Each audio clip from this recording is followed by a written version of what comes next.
Hello everyone and welcome to Clay Pigeon Kart Club in Dorset. The date is the 11th of May and we're preparing for the start of the Wessex Championship, this being specifically the Formula Blue class of the Wessex Championship. We're just preparing the karts for the start of the race. There you see the number 35, which is going to be driven by Paul Alexander, and here you see our onboard camera for the day with Michael Bell in the number 8 kart. The circuit is one that's been around for decades. It was one that has been driven on by many a future British star. You see the corner name buttons there right at the top after the Hans hairpin and the horseshoe. Of course, Jenson Button used to race here as a kid, as did all of the other British champions that you know of, Hamilton, Weldon. They all came through junior karting, which raced at circuits like this, and these circuits are still being used to this day, and it's still just as popular as ever. There you see the grid order for this event. We've got Toby Cook on pole position, followed by Russell O'Neill, Ben Pearson, Robin Stoddart-Stones, Michael Bell, Paul Alexander, and David Waldron. 7 drivers as we prepare to get underway for the formation lap here at Clay Pigeon. One point of interest, is going to be the grip levels today, because of course a lot of these drivers are going to be on old tyres, relatively old tyres, and corners like Top Bend and also Turn 1 in particular are going to be very tricky. There you see Michael Bell just sliding his rear end out there through Billy's blind. And of course, that is because these drivers aren't allowed to weave on the formation lap. It's against the regulations. So to get heat into the tyre, you often have to make the car dance, and that's exactly what you just saw him doing there. We are on now. We're now on the formation lap, just going around the horseshoe and towards Top Bend to end the lap. And then we will be underway for 12 minutes plus 1 lap here at Clay Pigeon. It's going to be Toby Cook on the pole position. He's going to be on the right-hand side of the screen as they come into view. His right-hand side, the left-hand side, as you will see it in the Ayrton Senna livery yellow helmet. And he will be alongside Russell O'Neill in the black helmet in 2nd position as they cross the start-finish line to get underway.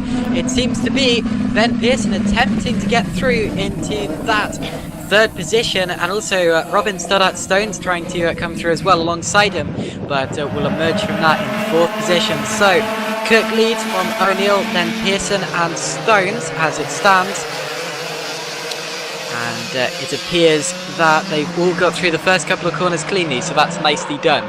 Cook, O'Neill, Pearson, Stones, then Bell, Alexander, and Waldron. Waldron taking a little look at Paul Alexander there. Actually, they're the other way round, so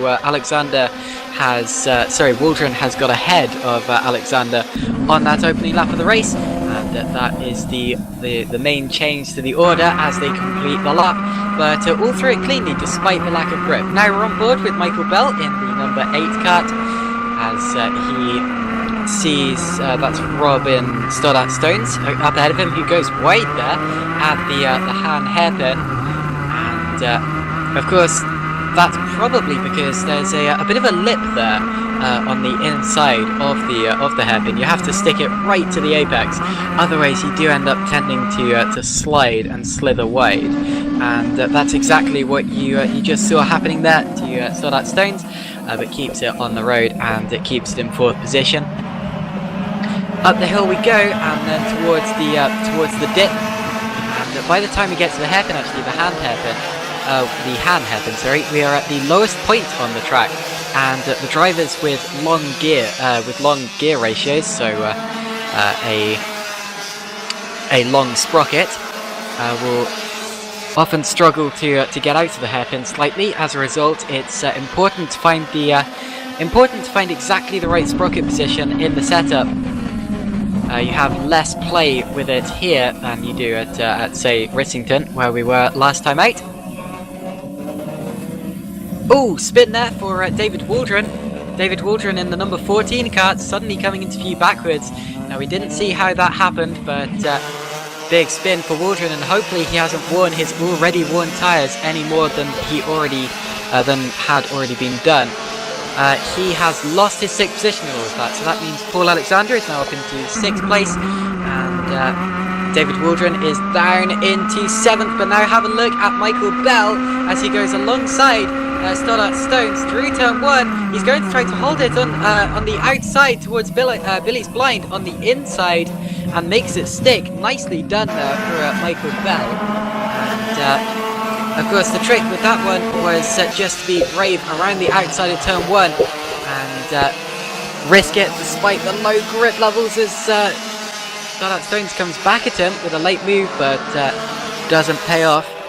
And then, of course, all Bell had to do was stick it to the inside of Billy's blind, and he had the track position and he had the corner, and definitely moved the race so far there for Michael Bell, who is now running in 4th position. And you see the timing sheet update itself. There it goes, as Michael Bell is confirmed in 4th place. Also, Cook has set Toby Cook has set the fastest lap of the race so far. A purple lap time shows you, of course, that he is the fastest of everyone.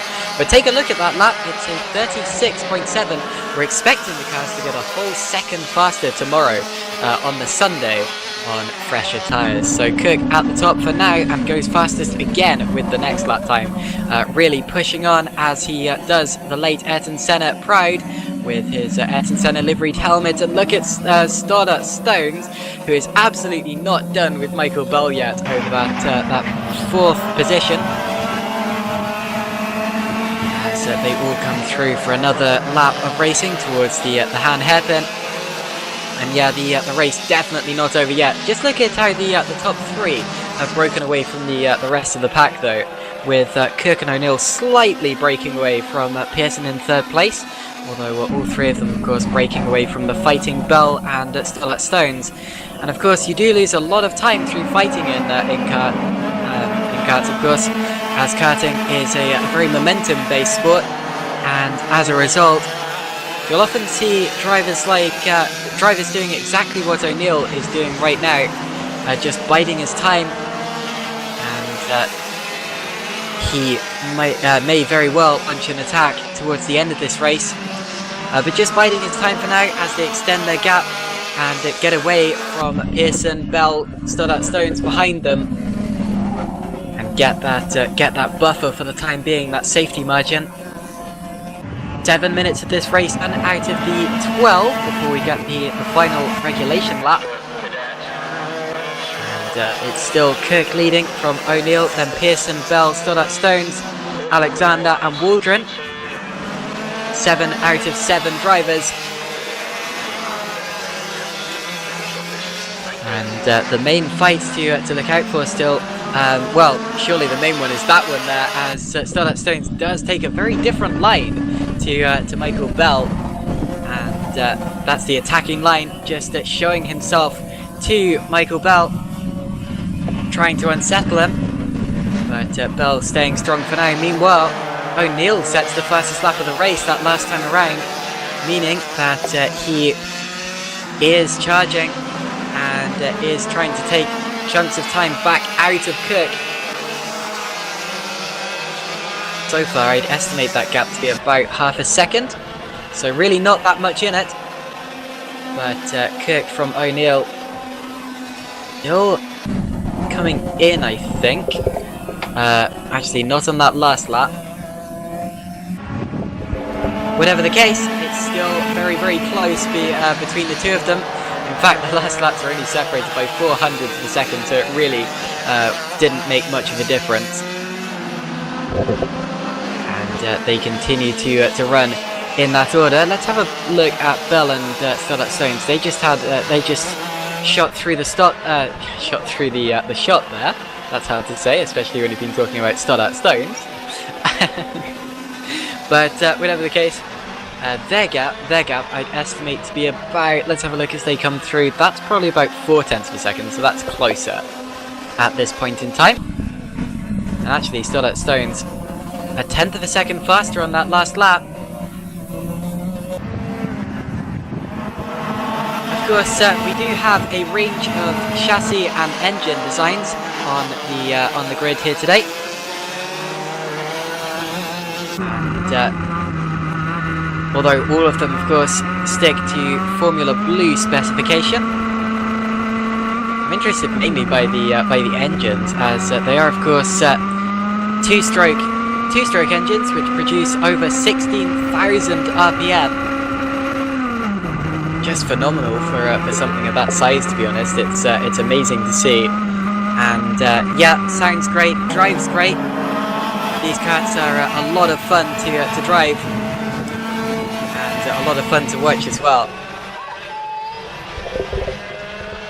And at the cessation of another lap, that looks closer. That gap there for the lead. Oh, it is. Almost 0.3 of a second there was taken out of Cook on that last lap. And O'Neill is really hampering him with under 4 minutes to go now. As a general rule of thumb, if you hold your line in a kart and don't make any mistakes, it's very, very difficult for the guy behind you to get around you, especially at a twisty technical circuit like this one. And that means that O'Neill's job is to try to pressure Cook into a mistake. And Cook just needs to hold his line and stay cool. That rule, of course, works unless the driver behind you is significantly quicker. And O'Neill definitely looks to be the quicker of the two drivers at this point in time with respect to Cook. Although Cook doing some great defensive driving. Meanwhile, Ben Pearson from third place has not come through. So Ben Pearson, what's happened to him? Has he had a spin possibly? Or, well, he still hasn't come through. I reckon, yeah, there we go. He's now right to the back of the order, and I reckon he's pulled off into the pits. And indeed, we have lost Ben Pearson from this race. He was running third, and that's big. That's hugely disappointing.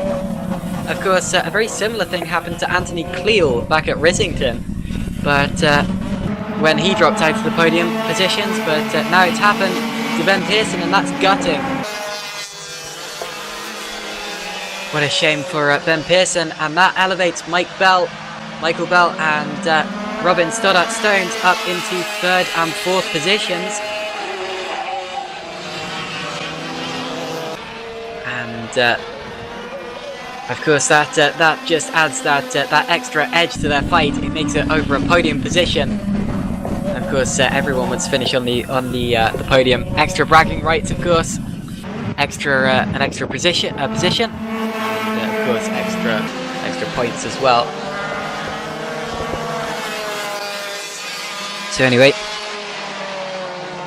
as we have just under 2 minutes remaining until the start of the final lap of this race, we've driven over 10 minutes of it, and the order is Cook, followed by O'Neill, Bell, Stoddart-Stones, Alexander and Waldron. Now what can O'Neill do about chasing down Cook in the late stages? They said exactly the same lap time that last time around. The gap stayed exactly level. 36.8 are the lap times. It's a short circuit, relatively. And I think we are going to get just 3 more laps. Indeed we are, because we have this one, and then of course we're going to have another one with just a few seconds left on the clock, and then we're going to have the regulation lap. So definitely O'Neill needs to make his move soon.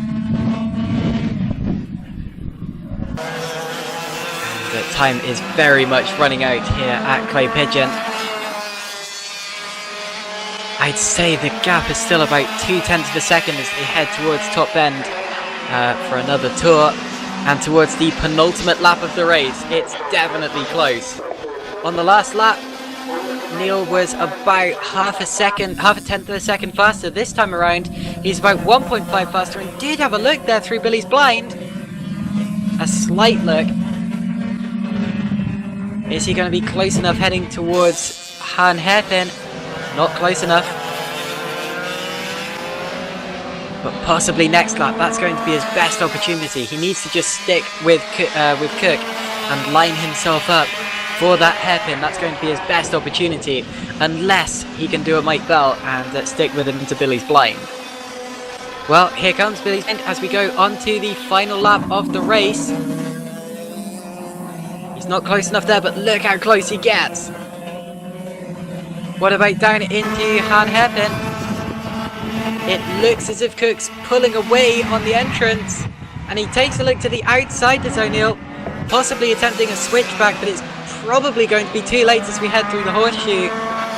It seems that he may have a shorter gear sprocket than Cook. Whatever the case, through the final corner, top bend, and it is going to be Toby Cook who just about hangs on to it and wins at Clay Pigeon. Fantastic for Toby Cook, who beats Russell O'Neill in second place. Michael Bell is going to claim third. Look at the salute there. Russell O'Neill salutes Toby Cook, and that was fantastic sportsmanship and a great race. Russell O'Neill attacked hard, but Cook defended well and led every lap. Bell comes through in third place, followed by Stoddart Stones in fourth. Alexander is going to be fifth. David Waldron is going to be sixth. Unfortunately, we lost Ben Pearson. He was our only retirement, but what a gutting retirement that was. He'd been running in third place for the whole race leading up to that point, and unfortunately had to drop out. Had to drop out early. That's the lot from Clay Pigeon. The timing sheet, as you see it there, will tell you that Toby Cook led every single lap of the race, and it will tell you there weren't many overtakes, but that couldn't be further from the full story, as there were furious battles all the way to the end. Cook versus O'Neill, Bell versus Stoddart Jones. Utterly fantastic. I've been your commentator, Caitlin Penny. Thanks for joining us here at Clay Pigeon for the Formula Blue Wessex Challenge Final. And we will see you all next time. Good night.